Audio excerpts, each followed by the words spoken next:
Thank you.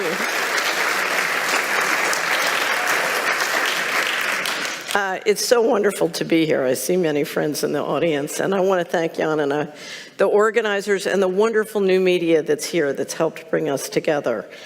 Because if there's one thing we're going to need in the days ahead, it's community. So let's start. What is the financial reset? How many people here believe that they know what the financial reset is? Raise your hand if you... Okay, so let me give you a simple 411 on the financial reset. The G7 central bankers met on August 22nd, 2019 at the Jackson Hole, Wyoming meeting where they gather once a year, and they voted on a plan called the Going Direct Reset. And it's published, it's written, you can find it. And it is what I would describe as the real reset behind what the World Economic Forum describes as the Great Reset. I think of the Great Reset of the World Economic Forum as sort of a marketing plan for the Going Direct Reset.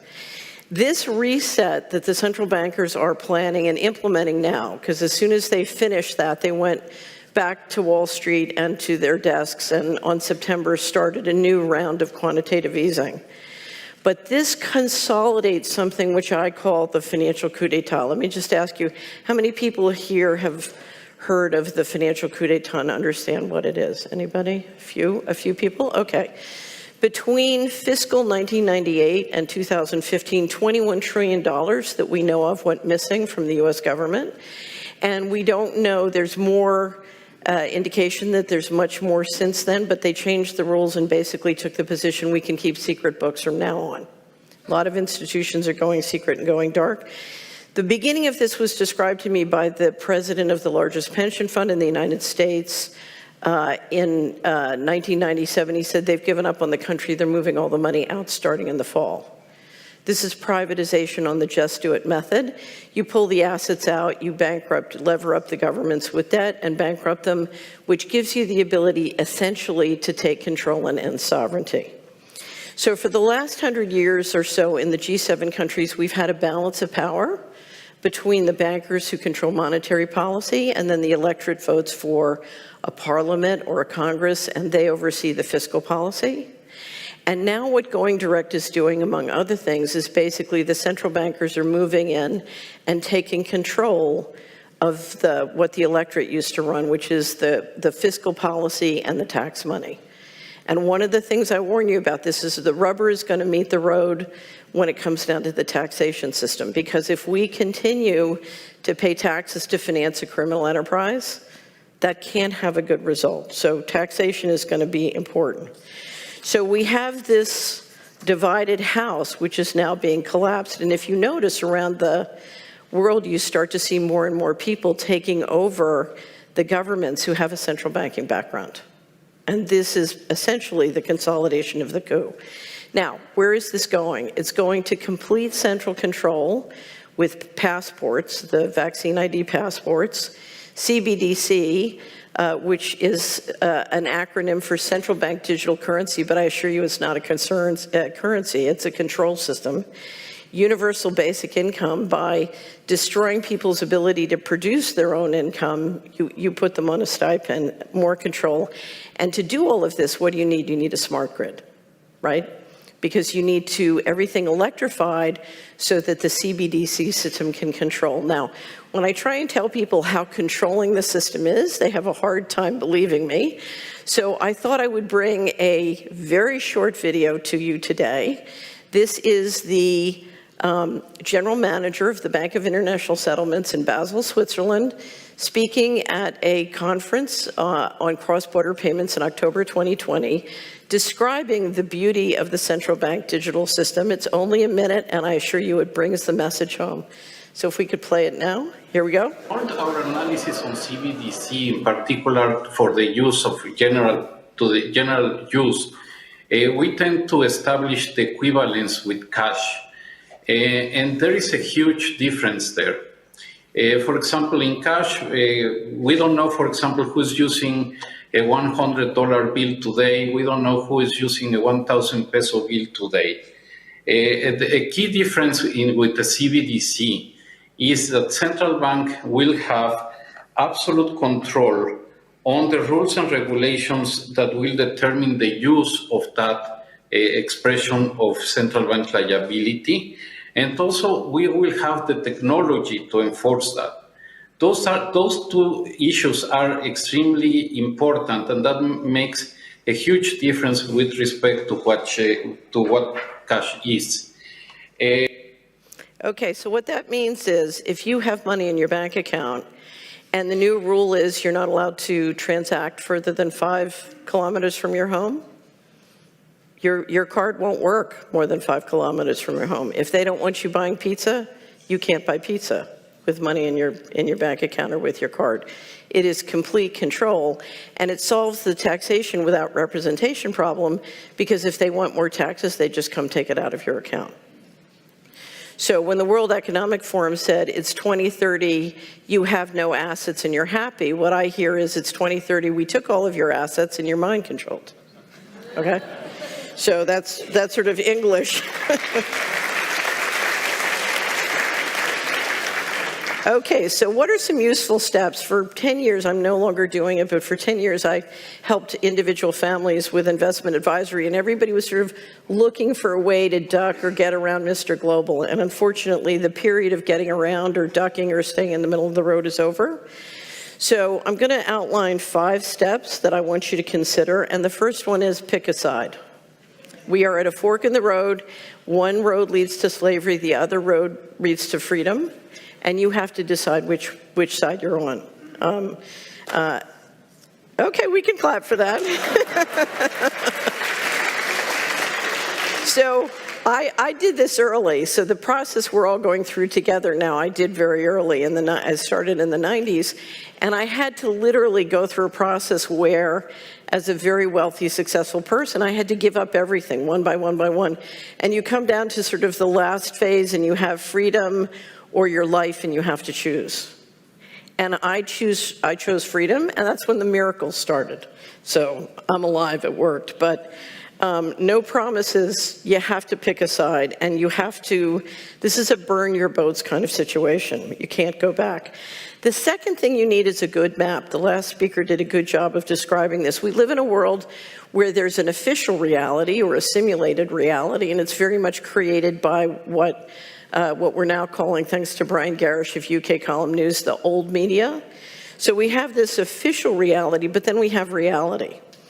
And it's very important that you have a good map of both, and that's why it's so wonderful, particularly here in the Netherlands, that you have such a rich offering of new media. Because new media is doing a great job of trying to help people navigate between the two. Now, you need a map of both the official reality and reality. You need the official reality because you need to meet people where they are. We all are dealing with family and friends who want to stay in the official reality, and we need to know what it is and how it works so we can meet them where they are.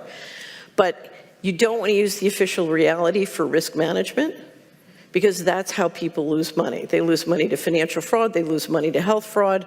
If you're going to invest your time and money, you need to know the other reality, and you need to be able to use both maps with discretion, okay? So if you use your official reality map for risk management, you're going to lose a lot of time and money. If you use your reality map to have a dinner party with friends who don't want to know about reality, you're going to lose a lot of friends. Okay, and so part of this, we live in a multiple personality disorder world, and so one of the ways you need these two maps, but you need to be able to use both maps to navigate successfully and be effective, okay? Because effective means you don't need to drop truth bombs on people in the middle of dinner parties, okay? So again, you need a map of reality and official reality. The toughest thing in building a good map of reality is there's a great deal of unanswered questions. I'm a big believer in the sort of meme of unanswered questions, and I think when there's a great deal of uncertainty and we don't have good intelligence, we can ask questions, and the richness of that process of asking questions helps us fill in a map. It's like making a jigsaw puzzle and filling it out. And one of my favorite things to do on the Solari Report is to ask unanswered questions, because even as I'm trained as a portfolio strategist, in Wall Street, if you had 3% knowledge, you could make a lot of money up against people trading with 1% knowledge.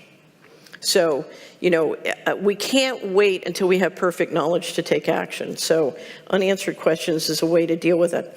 The biggest problem I find most people have in the unanswered questions area is we have literally divided into separate civilizations. And so we've had a group of people since World War II who've taken huge amounts of money stolen in secret or siphoned in secret, who've built very powerful, invisible technology, and the rest of us kind of didn't notice. You know, we're busy doing what we're doing, and these guys are taking and building this technology behind a wall of secrecy. And we have literally become as if separate civilizations and with very different learning metabolisms and very different maps of the world. So anything we can do to figure out and get educated in invisible technology would be very helpful and help to explain reality. Let me give you a couple of examples. Surveillance technology and control files. We're watching 190 plus presidents behave in very incoherent, illogical ways, right? That's because a lot of them have control files, and that was generated by the surveillance system. Understanding that is helpful. People like Snowden have come along and tried to explain it to us. A second one that I deal a lot with and publish a lot about is mind control. We are dealing, you know, to a certain extent. Well, I'll tell you this. I'll give this as an example. In 2001, before 9/11, I did a series of speeches in New Zealand, Sweden, the City of London, and in most of the 50 states in the United States. And in every audience, I said to the audience, how many people here watch TV? And less than 10% of the people would raise their hand, and I realized, oh, my audience are people who don't own TVs. That's my audience. And that's because, and you're seeing this bifurcation, and it's splitting families and friends everywhere. You know, you have a group of people who want to stay in the official reality. A lot of times they ingest an enormous amount of the old media, and they do it by digital mechanisms. And one of the things influencing that is mind control. It's a big topic. If you go to the Solari report and put mind control in the search box, we have collections of all of our favorite books, videos, and sort of documentaries to help you grapple with that. Weather manipulation, a very big topic. Also, engineering acts of war that look like natural disasters is another area. It's a big topic. There's a lot of unanswered questions, but if you look at, again, 190 presidents or prime ministers, all basically speaking the same script, what is the power and force that could do that? It's things like weather manipulation, it's things like space weaponry. A lot of this relates to the increase in sort of military and intelligence operations in the satellite and suborbital platform. There was one wonderful video, I don't know if anybody saw it, of the minister of Alberta, Canada, and he was taking questions from the audience, and somebody came in and said, you know, why won't you let us have ivermectin for COVID-19? And he completely did a non sequitur, because when you work in politics, you're taught if you get a question you don't want to answer, just say thank you, that's a great question, and then do a non sequitur and answer the question you wish you'd gotten. And so he says, oh, you know, it's so wonderful about the vaccination program, blah, blah, blah, blah, blah. And then he does another non sequitur, and he said, I want to thank the people who sent the rain. If we didn't have rain, because we're so dependent on the farmers and the agricultural business, we'd be in real trouble. So I want to thank the people who sent the rain. And everybody's going like, what's he talking about? He's talking about that invisible weaponry. So,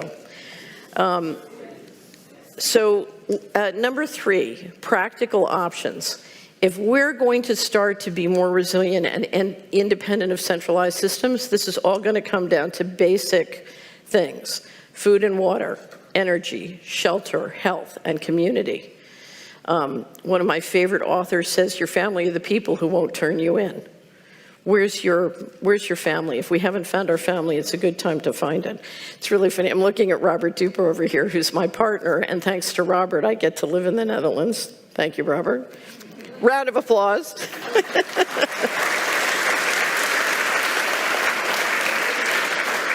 So Robert loves what he does, and he's great at what he does. But in March 2020, when the lockdown came, I came downstairs, he looked at me, he says, what does this mean? I said, it means we have to learn how to fish. He said, I don't want to be a fisherman. But we have to get resiliency among ourselves. food and water, energy, shelter, health, community. Fourth, we have to decentralize the money system. We've gotten to this point because we've allowed a monopoly on money, not just currency, but the circulation of equity. And if you look at how most of our portfolios and money work, we're financing the enemy. We're building our own prison. So we have to figure out how to take back control of the money system, and there are many ways to do it. But there are a couple of important things you have to grapple with when you deal with money. And the first thing is, the important thing about any money or financial system comes down to the quality of governance. The reason the current financial systems are so powerful is because their governance is backed up by awesome force. We won't have awesome force to back up ours. We need excellence in governance, a commitment to the rule of law, and we need a culture, because you can't, there's not enough enforcement in the world to back up a great culture. That enforcement has to come not just from law, but from culture. I'll never forget, one of my favorite allies in Washington used to say, culture is the integration of the divine in everyday life. And we need that kind of culture.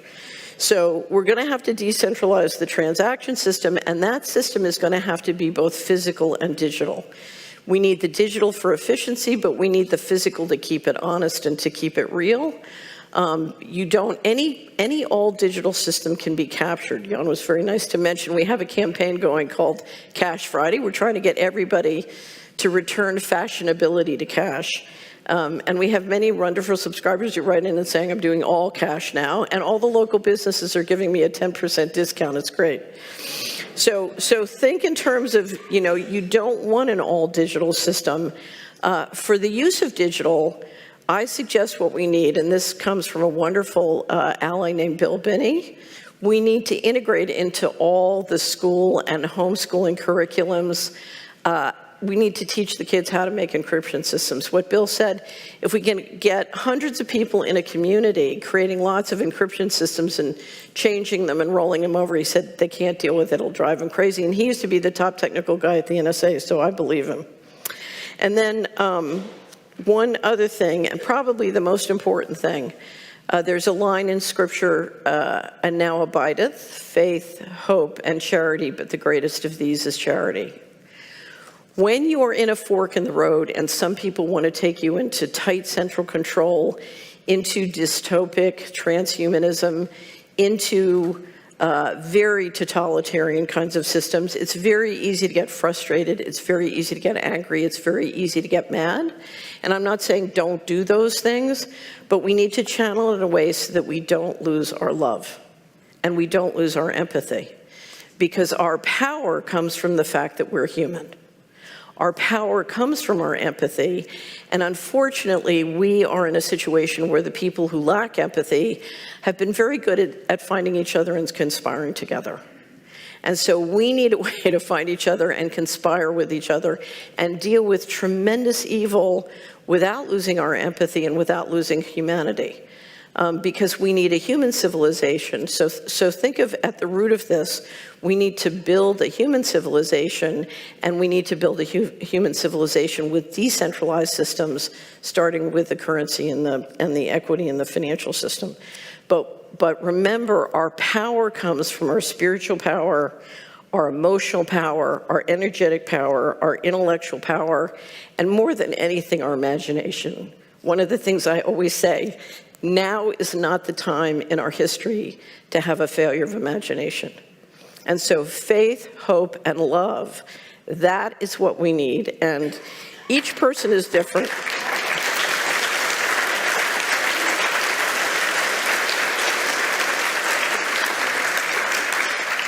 Each person is different. I have wonderful friends and family, and where they get their faith, hope, and love, turns me sick. So everybody's different. You have to find your own pathway, but please do that, because the scripture says faith is the substance of things hoped for and not yet seen. And I can't tell you how many times I've spent fighting with Mr. Global, where I was completely in the corner. It was absolutely hopeless. My lawyers said, you have to settle, you have to concede, you have to quit. And I said no. And as soon as I said no, suddenly an option that wasn't there got created. It's, you know, it's the power of intention. And science, in fact, has shown us that intention can change material reality, including at great distances. And that is the power that we have. So,